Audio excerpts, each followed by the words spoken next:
Hello, नमस्कार। Big boss 16 आज घर के अंदर मीडिया आने वाली है। घर वालों से मीडिया सवाल पूछने वाली है। उन सवालों का जवाब देने वाले हैं बिग बॉस के कंटेस्टेंट और इसके साथ हमें ये भी क्लियर हो जाएगा कि घर के अंदर कौन बनने वाला है विजेता। अगर मेरी माने तो क्या आपको लगता है कि शिव ठाकरे और एमसी स्टैन एक तरह से विनर ही दिखाई दे रहे हैं? क्या आपको लगता है कि इन दोनों में से ही कोई विनर बनेगा? या फिर जो तीसरा कंटेस्टेंट है, यानी कि हम बात करें प्रियंका चौधरी की, तो क्या वो रेस में अभी है या फिर नहीं? तो घर के अंदर जब मीडिया वाले भी अभी आए हैं तो फ़िलहाल उन्होंने जो सवाल पूछे हैं उससे तो यही पता चल रहा है कि लोग अभी भी कंपटीशन जो है वो देखना चाहते थे प्रियंका चौधरी और शिव ठाकरे के बीच में। एमसी स्टैन की एक नेक्स्ट लेवल फैन फॉलोइंग है। मुझे लगता है कि शायद वो एक एडवांटेज उनके पास है क्योंकि वो पहले से ही काफ़ी पॉपुलर है। उनका एक आप कह सकते हैं कि कटर फैन बेस है जो ऑफ कोर्स उन्हें ही वोट करेगा। लेकिन बिग बॉस में क्या होता है ना, बिग बॉस एमसी स्टैन जो फेमस है वो यंग लोगों में फेमस है, यूथ में फेमस है, जो कि उनकी तरह का म्यूज़िक सुनना पसंद करते हैं जिस तरह से एमसी स्टैन म्यूज़िक बनाते हैं। लेकिन अगर बिग बॉस की बात करें तो बिग बॉस एक बड़ा शो है। इस शो के साथ बच्चे भी जुड़े हैं जो स्कूल के हैं, इस शो के साथ यंगस्टर भी जुड़े हैं और इस शो के साथ वो भी जुड़े हैं जो कि 30, 40 और 50 साल की एज वाले हैं। तो सभी एमसी स्टैन को जानते होंगे, ये पॉसिबल नहीं है। और जो बिग बॉस में विनर फाइनल में बनता है वो लगभग ऑल ओवर इंडिया से वोट्स इकट्ठी होती है, सभी एज ग्रुप से वोट्स इकट्ठी होती हैं, फिर एक विनर बनता है।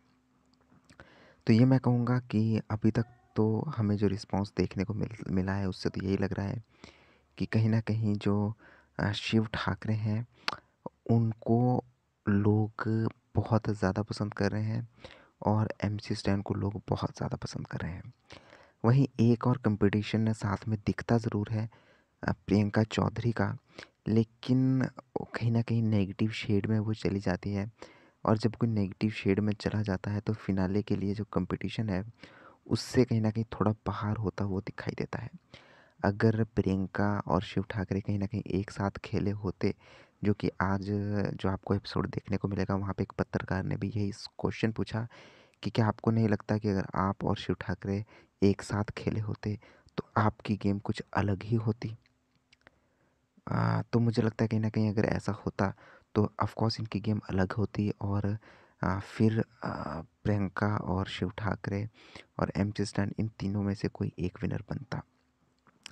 लेकिन जो मुझे ये ट्रेंड दिखाई दे रहा है, इसमें अगर हम कहें तो देखिए 2 लोग तो बिल्कुल बाहर हैं। एक शालीन जिनका जीतना लगभग नामुमकिन है। जैसा मैंने कहा कि निमृत जब घर से बाहर गई थी ना, तो शायद मुझे सही नहीं लगा था क्योंकि बिग बॉस की वो गेम नहीं है।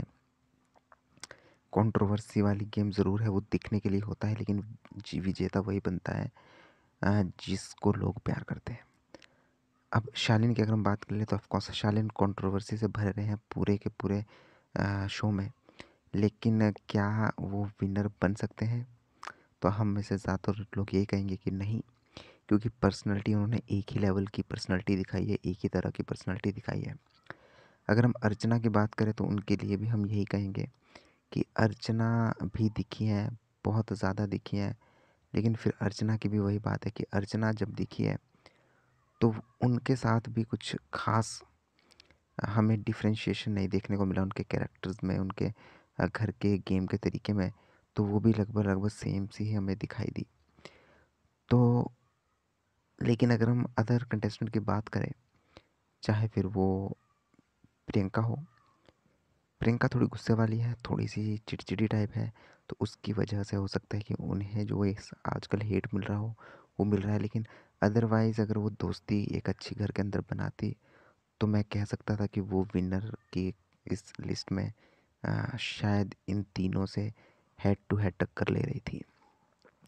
बाकी बचे 2, यानी कि शिव ठाकरे शिव ठाकरे ने ज़्यादातर अपनी पर्सनैलिटी दिखाई है, चाहे फिर वो दोस्ती वाला एंगल ही क्यों ना हो, मंडली को एक साथ रखना हो, गेम खेलनी हो, तो उन्होंने ज़्यादातर एंगल दिखाए हैं, गुस्सा दिखाया है, सब कुछ उन्होंने किया है।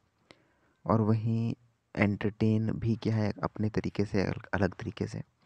एमसी स्टैन की बात करें तो एमसी स्टैन, जैसे मैंने कहा, इनकी फ़ैन फॉलोइंग ज़बरदस्त है। और घर के अंदर जब वो आए तो उनको स्टार्टिंग से लेकर अभी तक उनकी गेम कुछ ख़ास नहीं थी, मुझे खुद भी कुछ ख़ास गेम नहीं लगी। लेकिन पिछले 1 महीने से जिस तरह से वो बोलना उन्होंने शुरू किया है, तो ऐसा लगता है उनको देख के कि अगर वो इसी गेम को 1 महीना और पहले शुरू कर देते तो शायद वो, मुझे लगता है कि नंबर 1 की पोजीशन से उन्हें कोई हिला ही नहीं पाता। शिव ठाकरे के लिए भी एक अनमैचेबल सी बात हो जाती, हिला पाना एमसी स्टैन को, क्योंकि एमसी स्टैन जब कहते हैं तो वो एक पत्थर की लकीर जैसी हो जाता है, क्योंकि वो सटीक जवाब देते हैं। आप मुझे बताएं कि तीनों में से कौन बनेगा विनर? क्या आपको लगता है कि ये गेम सिर्फ शिव ठाकरे और एमसी स्टैन के बीच में ही रह गई है, या फिर प्रियंका की अभी भी आपको कोई थोड़ी बहुत जगह दिखाई देती है? जो भी आपको कहना कमेंट बॉक्स में लिखें, सब्सक्राइब करें। मिलते हैं नेक्स्ट वीडियो में। धन्यवाद।